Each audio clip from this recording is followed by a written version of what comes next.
Hey, Fanboy Nation.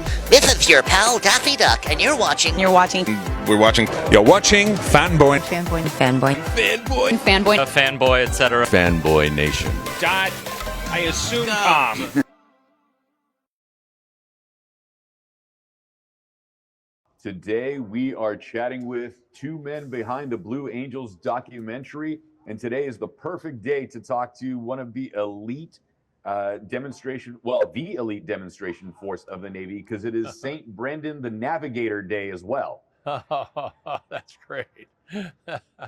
So it's the perfect tie-in for all of this. That's great. Perfect. That's excellent. Well Thanks done. for having us. Yeah, glad to be here.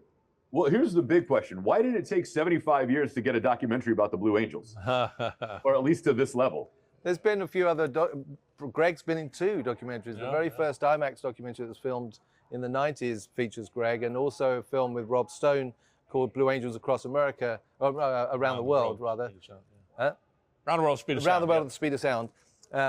Features Boss, and when he was Boss the first time, not the second or third time. And Boss and Ross wanted to make another film, and I'll let you take it from here about how it came about. 5 years ago, RC, we decided that it's time to make another Blue Angel documentary. It had been kind of quiet for many years, and now we had some advances in technology like the Phantom camera, things that could make this really spectacular, and the fact that the team was going to go into flying a new jet. So I said, let's chronicle all that. 75th anniversary in 2021, new jet, we got to do it. It was 2019, we had time, we were going to knock it out of the park, and then the coronavirus hit. And then we were dead stop until we found Kevin LaRosa, who linked us to Glen Powell, Hangman of Top Gun Maverick, and he loves the Blue Angels, and he got a hold of Glenn Zipper and Hannah Minghella at Bad Robot, and then J.J. Abrams, who is the backbone of that group. And from then, it just was on fast track, and we got it done. So we're real excited about it. Greg, I do need to ask you a personal question in all of this. Sure. After being a pilot yourself, what is it like to fly commercial at this point? I love the red wine. You know, you sit back, okay. Let me know when we get there. I have no trepidation about that at all, because I know the train. I got to fly for FedEx after I got out of the Navy. I know the professionalism in that world, and I know it's awesome. So I'm very relaxed, and I enjoy it. Paul, you directed this documentary. It's absolutely gorgeous, and the way you're using modern technology in order to pull this off, and experiencing this with a 1-week run from May 17th to the 23rd via IMAX. How special was this for you as a filmmaker to get to this level of using these Phantom cameras and the modern technology in order to tell this story? Well, that was the thing. We had two things going for us. One thing that's very difficult is the Venice camera, because it's so large and cumbersome, makes it very difficult to get into a cockpit.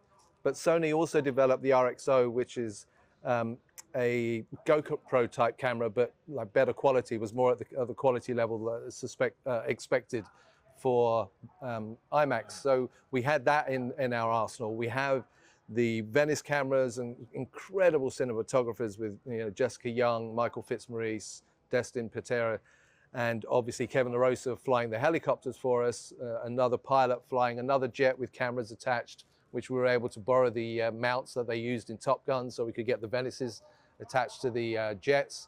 And so we were able to shoot things that have never been done before. That's what this film has compared to everything else. It's completely unprecedented to have the aerial footage that we have of the Blue Angels. And we really wanted to put the audience in the cockpit, in the air. And that's really the achievement that we were hoping to pull off. And that, in the IMAX format, that's all I was thinking all the time. I was like, I want this. It's going to play in IMAX forever in this small, the 45-minute version, but the full-length version in IMAX is really the way to see it the first time, and then you can enjoy it ad infinitum after that on Prime Video, of course. But that was really the goal: put the audience in the air. Well, gentlemen, unfortunately, we've run out of time, but the Blue Angels comes to IMAX for a 1-week run from May 17th to the 23rd. Followed by premiering on Prime Video. It has been a great pleasure chatting with you. I wish we had more time, but you got 90 more of these to go today, so thank you. Oh, you're very welcome. Thanks for having us. Pleasure talking with you. Cheers, mate. Take care.